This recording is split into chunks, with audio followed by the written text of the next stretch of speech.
love white people. I love them like they love me. You're looking at excerpts of an 8-minute profile of Mike Tyson and Don King, directed and produced by filmmaker Spike Lee for HBO last year. The controversial profile quoted King as saying, among other things, that black Americans have no heroes, that because of racist white America, black role models are swept under the rug, allowed to die, where white heroes live forever. Our heroes die. White heroes never die. They live infinitely.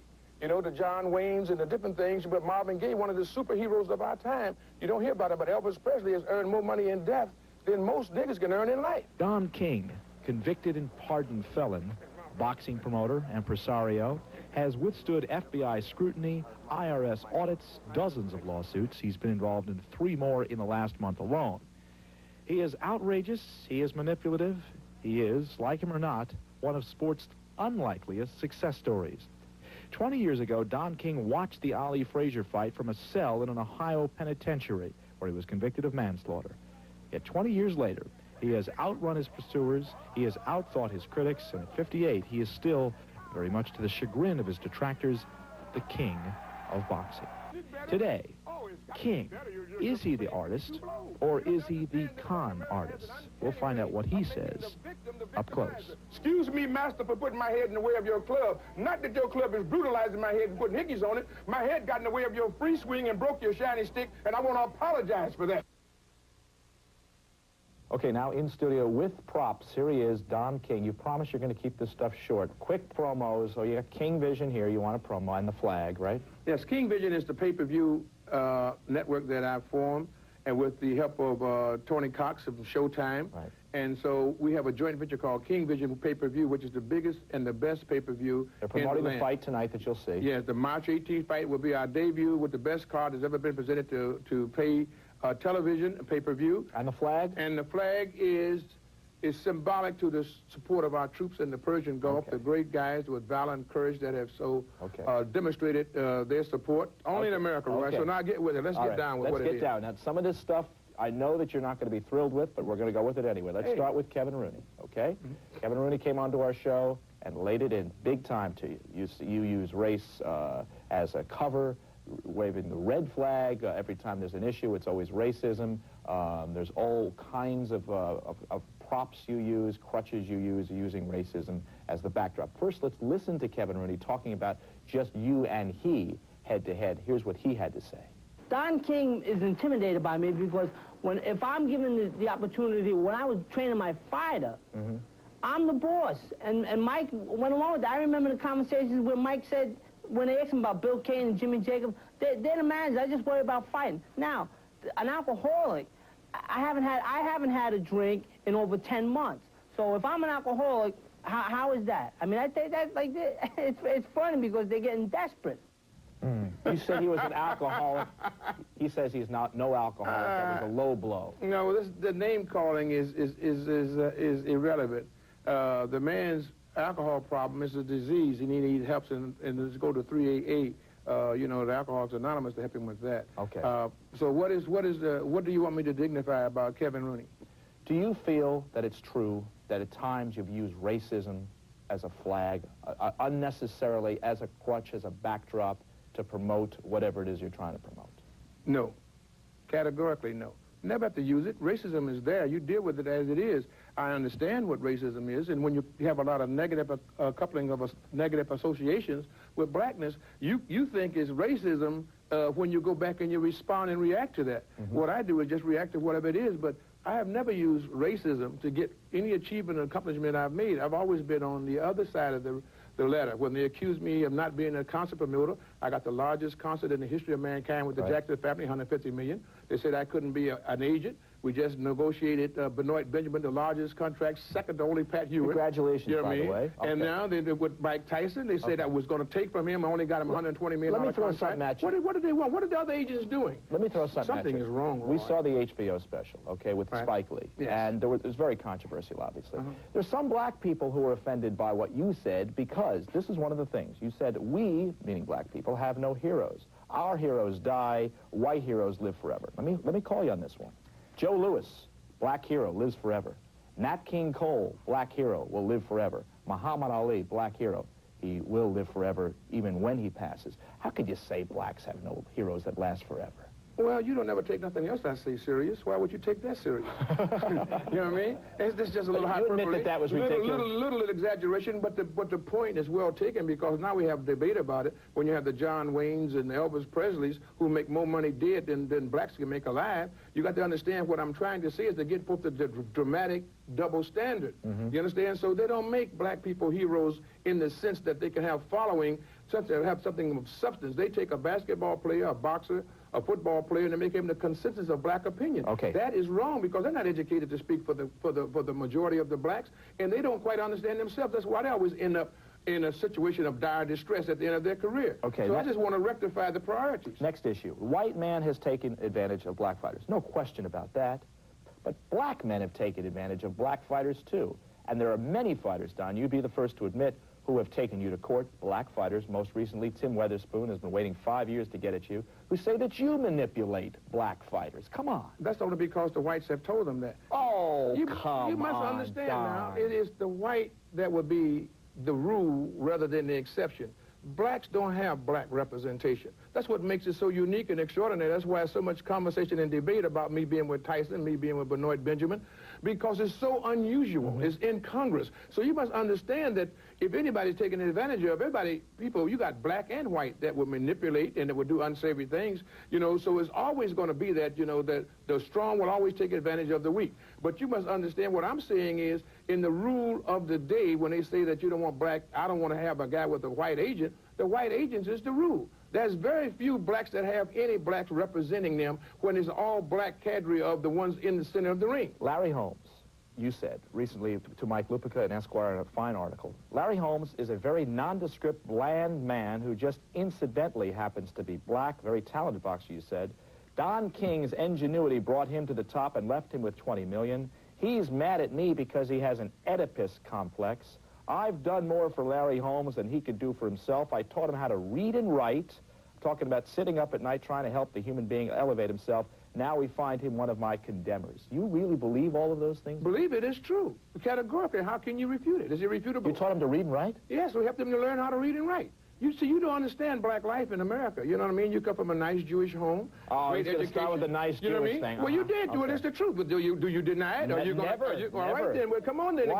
Give your parents they do. But why bring that into the issue? What do you mean why bring an issue? Because it's a part of the equation. Okay. You understand? You can't make an equation and find out what the answer to resolve it without knowing what the proponents and the parts are. The ethnicity. Okay. Yeah. So, I mean, so now what I did for Larry Holmes is more than I did for his son. I did more than his father did for him. All right? But the fact of the matter is, that doesn't mean that I want Larry to say good things about me. I care less than a damn about what Larry would say about me one way or the other. But the fact of the matter is, Larry should be more concerned about what he's doing. He's got $20 million. He's got a hotel. He's got 2 office buildings, one named for Diane and one named for himself. How did he get it? By osmosis? He's my greatest testimony. How about boxing? He boxed. No. But who did all of his maneuvering? Who did all of his negotiating? Who did everything that was necessary for his career, the furtherance of his career? Right. When I said that he was a bland fighter, he was. You know what I mean? But he was a great fighter, but he was nondescript as far as charisma is concerned. We got to go because we got to go to a break. Go We're to going the to next come back. one. We'll come back with Come some on more. with it. More with Don King. Come on with it. We'll do it. It's hard to accept the truth. Up close after this. Up Close is brought to you by Budweiser, the king of beers with that clean, crisp, cold taste. Nothing beats a Bud.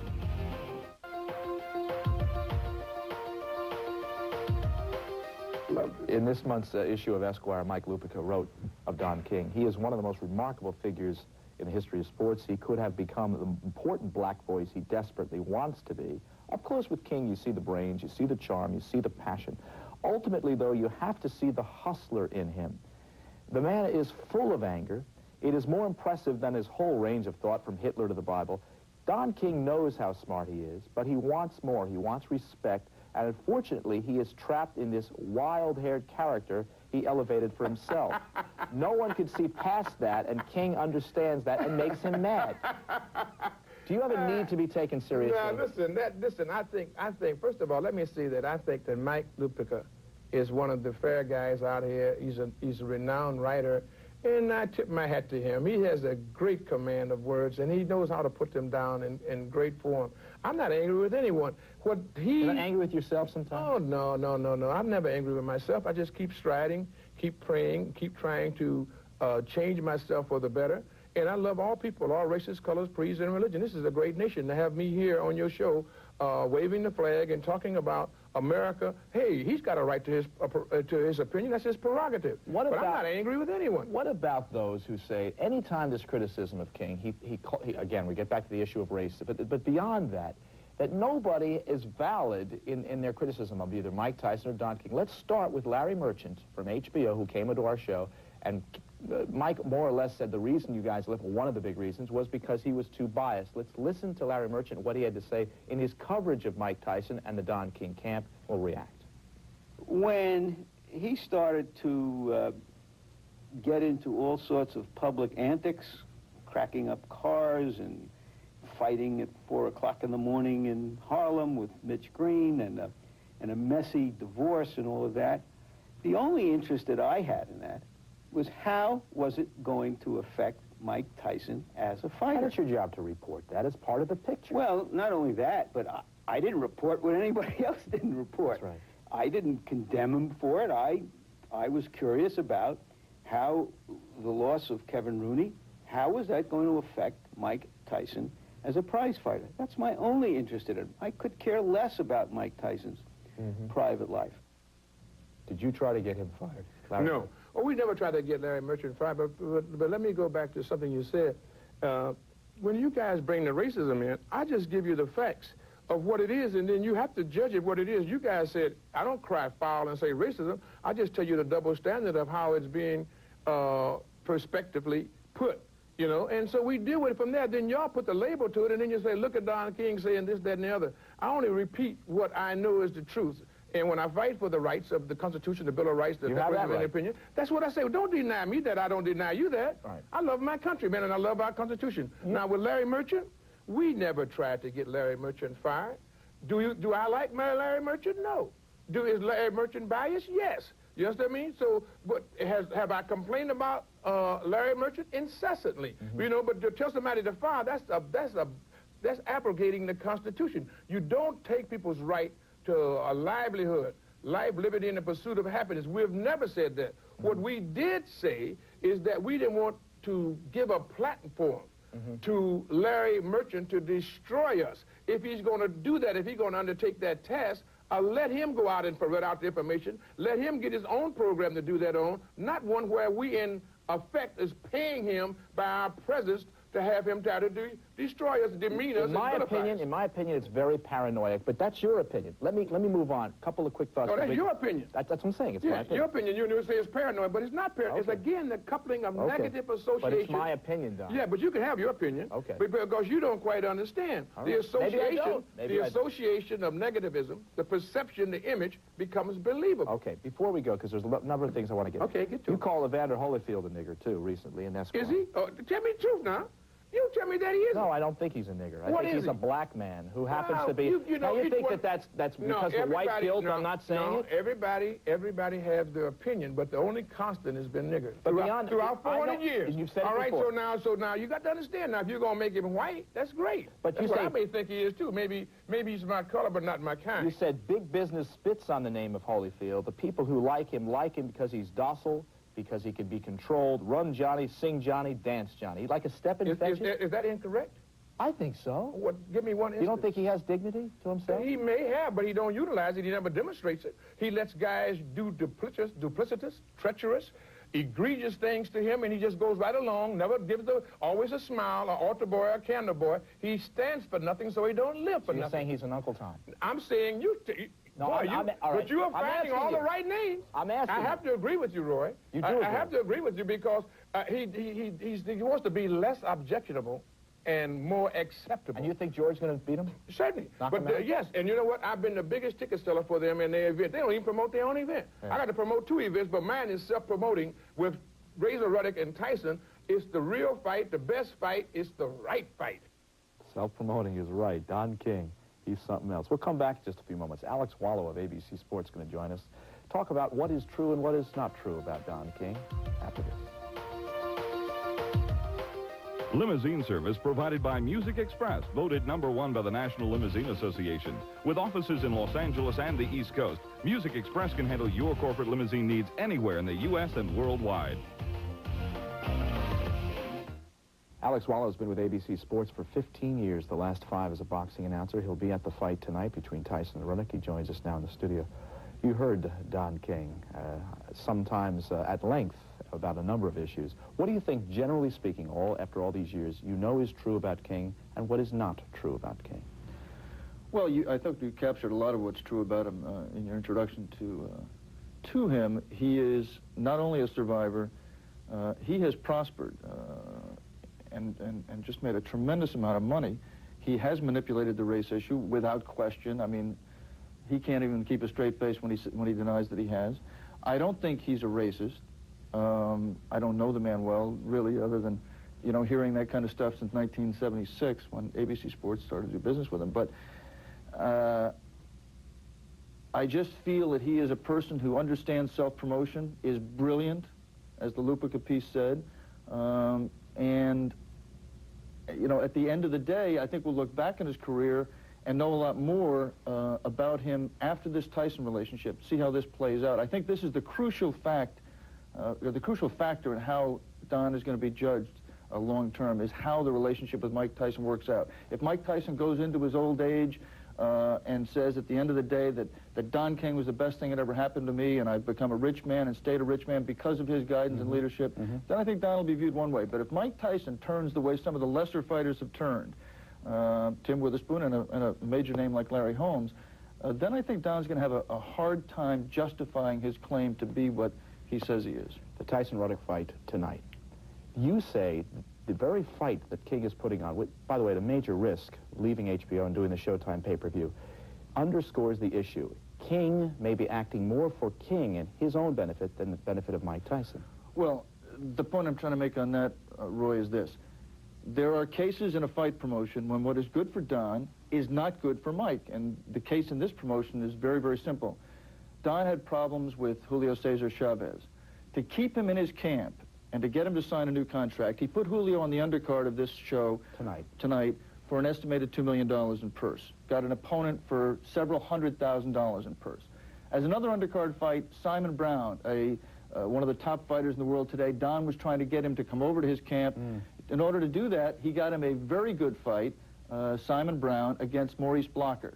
An outstanding fight, costing maybe in the neighborhood of $1.5 million. So there's $3 million on an undercard, $3 to $3.5 million of an undercard that brings very little in terms of revenue to the pay-per-view show, and it's coming out of Mike Tyson's money. What Don has done is use the revenue from this show to cement a relationship with Simon Brown, cement a relationship with Julio Cesar Chavez, but he's taken money that could go to Mike Tyson, that Mike Tyson is drawn into the promotion. Very good point. And I think if Mike Tyson,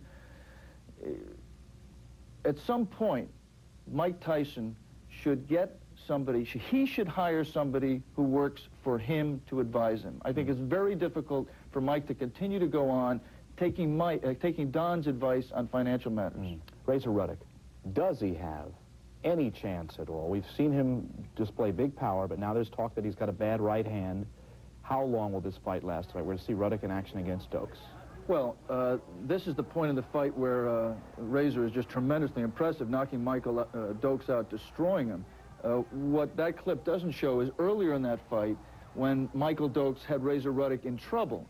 You might remember also the Bone Crusher Smith fight in which Bone Crusher had Razor down. The reason I think this fight is going to go very, very short, I picked Tyson in 2 rounds by knockout, is because Mike Tyson is so quick that if you can be hurt by people like Bone Crusher Smith and dropped, the punches you can get there that much faster, and I just don't see Razor being able to combat with that. Alex Wallow of ABC Sports. We'll come back, talk about Foreman and Holyfield. We'll also talk about Riddick Bowe, an up-and-coming heavyweight, and the Haugen-Camacho fight. It's after this. Travel reigns through Continental. Whether you're taking off for a family vacation or a romantic getaway, Continental, because one airline can make a difference.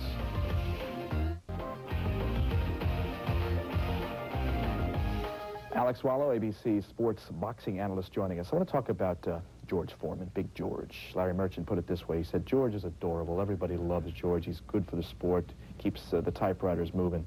But he has no chance against Holyfield. I just hope he doesn't get hurt against Holyfield next month. Your thoughts on George? I disagree with Larry about George having no chance. Larry knows and everybody knows that if George hits somebody, he's going to knock him out. He can hurt him and knock him out. He certainly showed against Cooney he can finish somebody. The key thing is, the question in the fight is, will he be able to hit Evander? Evander showed something in the Douglas fight that surprised me. He showed a little bit of movement and ability to avoid Buster's jab, and Buster had a good jab. I think Evander's still improving. I think that's a point that a lot of people haven't really focused on. I don't give George no chance, but I do think that Evander should be closer to a 10-to-1 favorite than a 4-to-1 favorite. All right, let's talk about Holyfield. Assuming Tyson wins tonight, by the way, this is going to be seen twice, early and late. Does Evander Holyfield have enough to stop Tyson? No. Why? I just don't think he has the defensive ability to make Mike miss. I'm a big Evander Holyfield fan. I think he represents a throwback kind of fighter, a guy who's always well-conditioned, a guy who's focused and gives the people every bit that he has of himself, and I really like him, and I admire him. I just don't think that he has enough defensive ability to make Tyson miss. I just think Mike's got too much power for him, and speed. You just did a fight with Ruddock Bowe, also from Brooklyn, New York, a young fighter, although not as young as Tyson. There's talk that maybe September he'll be taking on a fight. Does he have the goods? Do you think he could be a good fighter down the road? He could be a good fighter down the road, but I think way down the road. I think a September fight would just be a case of throwing Ruddock to the wolves, and I don't think Eddie Futch, who was training Ruddock, will let that happen. He proved in his fight with Terrell Biggs that he has some good things. He did score a knockout, but he also has some things he needs to work on. He was hurt a couple of times in that fight, and I just don't think at this stage that Ruddock, who has a great body and a lot of things, good things about him, he should just continue to fight quality opponents, continue to learn his trade, and I think we'll be able to find out things about him further down the road. But to throw him in this year with Tyson, I think would be very, very wrong. And 30 seconds, Greg Haugen, Hector Camacho. You saw that fight, obviously, broadcast that fight. Do you think that the referee took too much away when they took it away from Macho, and that right here, this moment, and gave Haugen the fight? Two things wrong with what Carlos Padilla did. One, he shouldn't take points away because the punches didn't land it, but I thought more importantly, it was Camacho that had his glove out, willing to touch gloves. It wasn't Haugen. Was he robbed then, Camacho? I thought it was an unfair decision, but I think Hector invited that robbery by fighting a horrible fight, and I was, even though I had the fight scored a draw myself, I was not displeased to see the result. I just think Hector cheated himself. Enjoy the fight tonight, Alex. Thanks very much. Good seeing you again. Stay well. Nice to see you. Okay. We'll come back more up close after this. Up Close has been brought to you by Levi's Dockers. Relax, you're among friends. We thank our guests, Alex Wallow and Don King, for joining us. Tomorrow, Philip H. Knight of Nike, a reclusive hermit-like chairman of the board for Nike. A rare interview. That's tomorrow, Up Close. See you then.